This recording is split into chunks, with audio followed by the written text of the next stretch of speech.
through all the years, and we just want to hear what you have to say. Well, for those of you who don't know me, haven't seen my face, my name is Daniel Mooring. I am a graduate of the Greenville Tech Paramedic Program, graduated in 2016, and have been a practicing paramedic throughout the upstate in that entire time. I want to thank all of y'all for letting me speak, Mr. Chairman, all the commission, I appreciate your time. I understand that this is a Hail Mary and that many people's minds are made up, but there's things that should be said, and it should be said by the people that it affects the most. People like myself, my wife, other friends who are on the ground, who are keenly feeling that shortage of paramedics in the field. Greenville Technical College has been a key community partner in that. I'm not sure if y'all have looked at the numbers for the number of graduates here compared to other programs. On average, we're getting 20 to 30 paramedics per year coming from this program. Most other programs are in single digits. Looking at the MOU for the EMT program, 48 EMTs a year who are not employees of Greenville County is a fraction of the EMTs produced by Greenville Technical College. So not only are the paramedics being completely taken out of the equation, but we're also cutting the EMT shortage and making it so much worse. We're cutting it at the knees. Now, how does this affect you? In Greenville County alone, there's an average of 75 to 90,000 calls a year for EMS service. That does not include police, that does not include fire department, that is solely for EMS.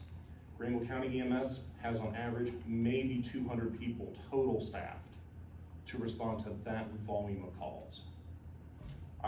One of my jobs, because we all have multiple jobs in this field, is at a fire department in the northern part of Greenville County. We sometimes have to wait 30 or 40 minutes for an ambulance. That means people are dying for 30 or 40 minutes while we're waiting for an ambulance to get there.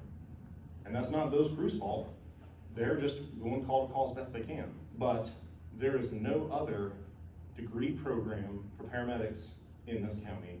There is only one other publicly accessible paramedic program in this county, and their accreditation wanes year to year sometimes.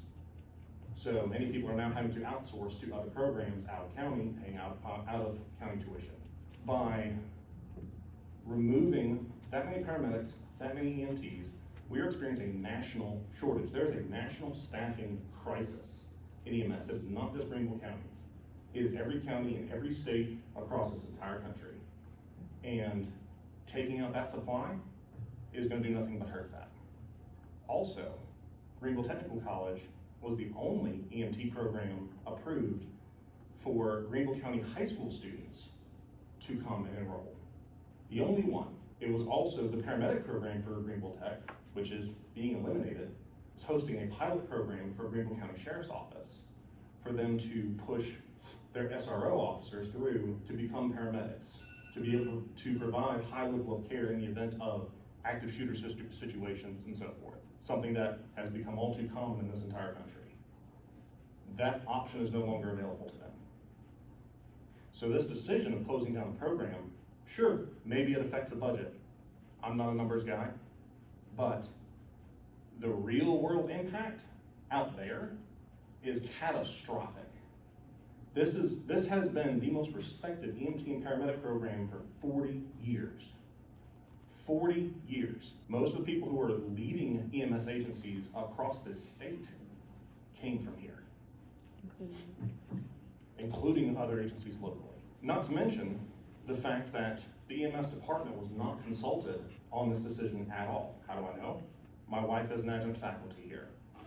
She was not made aware of any of this, neither was the rest of the department, until October 11th, months after decisions were already being made and conversations were already being had. And that's upsetting people's livelihoods. People who suddenly are being told, hey, you're not gonna have a job here anymore. I understand that most people don't think about EMS that much until they have to call 911. We see stuff on TV. I'll tell you what you see on TV is not right. It's not accurate. This is going to be a detrimental impact to the community, not just Greenville County. Half of the paramedics that were supposed to start that were already enrolled for next semester, who are now being turned away, half of them are Greenville County employees, who are now being told, sorry, can't help you. I'll just close with the difference between an EMT and a paramedic, because I think a lot of people don't fully understand that. If you're, I'll use an example. If your dog was attacked by another dog, bleeding out of his throat, and you went to the vet, to an emergency vet, and the vet tech said that they would be the one who would do the emergency surgery. That's not what you would want. You wouldn't want someone like that taking care of your dog. That's not to say vet techs aren't important, and just like that, EMTs are incredibly important to emergency services. But they are a piece, and by knocking out a paramedic program, you are taking away a huge portion of that.